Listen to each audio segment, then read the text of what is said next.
Hello friends, welcome to my YouTube channel.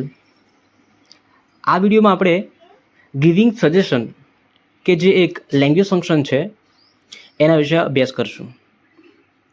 શું તમે જાણો છો કે અંગ્રેજી ભાષામાં જ્યારે આપણે કોઈને સલાહ આપતા હોઈએ તો 3 શબ્દોનો ઉપયોગ કરીએ છીએ અને દરેક શબ્દ ઉપયોગ કરતી વખતે આપણે અલગ અલગ સલાહનો ભાવ રજૂ કરીએ છીએ. અહીંયા તમારી સ્ક્રીન પર તમે જોઈ શકો છો 3 વર્ડ્સ આપેલા છે: શુડ, આઉટ ટુ અને હેડ બેટર. તો આ ત્રણેયનો ઉપયોગ અલગ અલગ છે. તો ચાલો આ ત્રણેય શબ્દોનો કઈ રીતે અલગ અલગ ઉપયોગ થાય છે અને એના વાક્યો કેવા હશે એ જોઈએ. સ્ક્રીન પર તમે જોઈ શકો છો કે એક સરસ મજાનું ટેબલ તમારી સામે છે. એમાં સૌથી પહેલી જે રો છે એમાં ફ્રેઝ છે, એના પછી ગુજરાતી મિનિંગ છે અને એનો યુસેજ મતલબ કે એનો ઉપયોગ કઈ રીતે કરવાનો છે એ તમને કીધેલું છે. પહેલો વર્ડ છે શુડ. શુડનો મતલબ થાય છે જોઈએ. હવે શુડ ક્યારે વપરાય છે? તો જ્યારે તમે સામાન્ય સલાહ આપો છો ત્યારે શુડનો ઉપયોગ કરવાનો છે. એક્ઝામ્પલમાં તમે જુઓ સામે, you should eat more vegetables. તમારે વધારે શાકભાજી ખાવા જોઈએ. તો એક સામાન્ય સલાહ છે. બીજો વર્ડ જુઓ, આઉટ ટુ.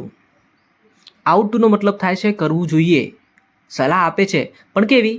જે શુડમાં સલાહ આપતા હતા એના કરતાં સહેજ એક વધારે. એ નૈતિક ફરજ બતાવે છે. જેમ કે you ought to respect your parents. તમારે તમારા ઘરના સભ્યો અથવા તો માતા પિતાને આદર આપવો જોઈએ. તો અહીંયા આઉટ ટુનો મતલબ થાય છે કે જે સલાહ છે સામાન્ય એના કરતાં થોડીક વધારે. તમારે આવું કરવું જોઈએ. ત્યારબાદ નેક્સ્ટ વર્ડ છે હેડ બેટર. હેડ બેટર એ તમને એવું કહેવા માગે છે કે તમારે આવું કરવું જ જોઈએ. હવે ધ્યાન આપજો, અહીંયા મસ્ટ નથી. તમારે આવું કરવું જ જોઈએ. જો નહીં કરો તો કંઈક પરિણામ જે આવશે તમારે ભોગવવું પડશે. આવું તમને કહેવા માગે છે. મસ્ટ અને હેડ બેટર અલગ છે.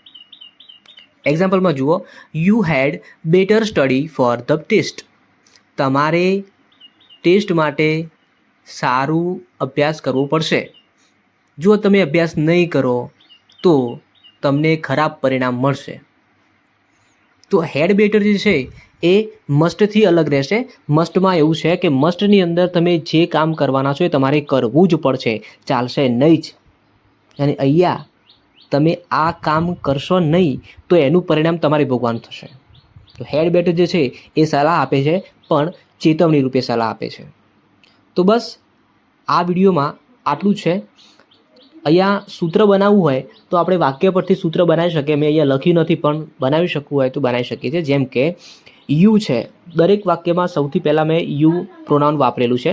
તો સૌથી પહેલાં સબ્જેક્ટ આવશે એટલે કે કર્તા આવશે. ત્યારબાદ સલાહ સૂચક શબ્દ મતલબ કે should, ought to, had better કોઈ પણ આવશે. ત્યાર પછી જે ક્રિયાપદ આવશે એ V1 એટલે કે મૂળ ક્રિયાપદ આવશે.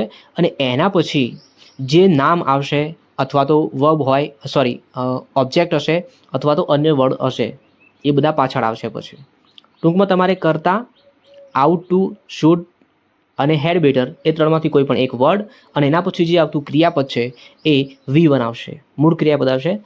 કોમ્પિટિટિવ એક્ઝામની અંદર અને ઘણી વખત ધોરણ 11 અને 12ની અંદર આ ટાઈપનું ક્વેશ્ચન્સ પૂછાતા હોય છે કે ખાલી જગ્યા આપેલી હોય અને એના પછી જે વર્બ મૂકવાનું હોય એ તમારે મૂકવાનું થતું હોય છે. તો એ વર્બ શું આવશે?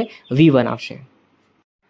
વિડીયો ગમ્યો હોય તો એ વિડીયોને લાઇક કરી દો, તમારા મિત્રો સાથે શેર કરી દો અને ચેનલને સબસ્ક્રાઈબ ના કરી હોય તો ચેનલને સબસ્ક્રાઈબ કરી દો. Thank you.